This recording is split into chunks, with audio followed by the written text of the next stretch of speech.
ମୁଁ ନିଜକୁ ଧନ୍ୟ ମନେ କରୁଛି।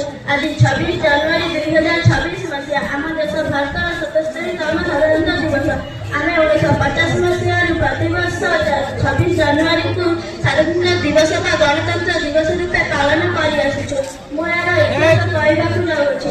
1930 ସେଦିନ ଥିଲା 1930 ମସିହା ଜାନୁଆରୀ 26 ତାରିଖ।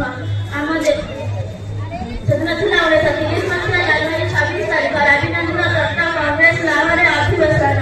ସେଦିନ ପଣ୍ଡିତ ଜବାହରଲାଲ ନେହେରୁଙ୍କ ଭାଷଣ ସ୍ଫୁର୍ତ୍ତ କରିଥିଲା ପୁରା ଭାରତବାସୀଙ୍କୁ। ତାହା ଥିଲା ପୂର୍ଣ୍ଣ ସ୍ୱରାଜର ଡାକରା। ଇତିମଧ୍ୟରେ ଆମ ଦେଶରେ ଅକ୍ଳାନ୍ତ ପରିଶ୍ରମ କରୁଥିବା ସ୍ୱାଧୀନତା ସଂଗ୍ରାମୀମାନଙ୍କର ପ୍ରଶଂସା ଯେତେ କଲେ ବି ଅତ୍ୟୁକ୍ତି ହେବ ନାହିଁ। ସେଥିମଧ୍ୟରୁ ଆମ ଜାତୀୟ ପିତା ମହାତ୍ମା ଗାନ୍ଧୀ, ସୁଭାଷ ଚନ୍ଦ୍ର ବୋଷ, ରାଷ୍ଟ୍ରପତି ରାୟ, ଭଗତ ସିଂ ଏମିତିକି ଅନେକ ବୀରମାନଙ୍କର ଅବଦାନ ରହିଛି ଆମ ଭାରତକୁ ସ୍ୱାଧୀନ କରିବାରେ। 1947 ମସିହା ଅଗଷ୍ଟ ମାସ 14 ତାରିଖ ମଧ୍ୟରାତ୍ରିରେ ଆମ ଦେଶ ସ୍ୱାଧୀନ ହୋଇଗଲା। କିନ୍ତୁ ଆମ ଦେଶରେ ସେତେବେଳେ ପର୍ଯ୍ୟନ୍ତ କୌଣସି ବି ନିୟମ କାନୁନ ସମ୍ବିଧାନ ପ୍ରଣୟନ ହୋଇନଥିଲା। ତେଣୁ ଡକ୍ଟର ଭୀମରାଓ ଆମ୍ବେଦକରଙ୍କ ଏକ ଟିମ୍ ଆମ ଦେଶରେ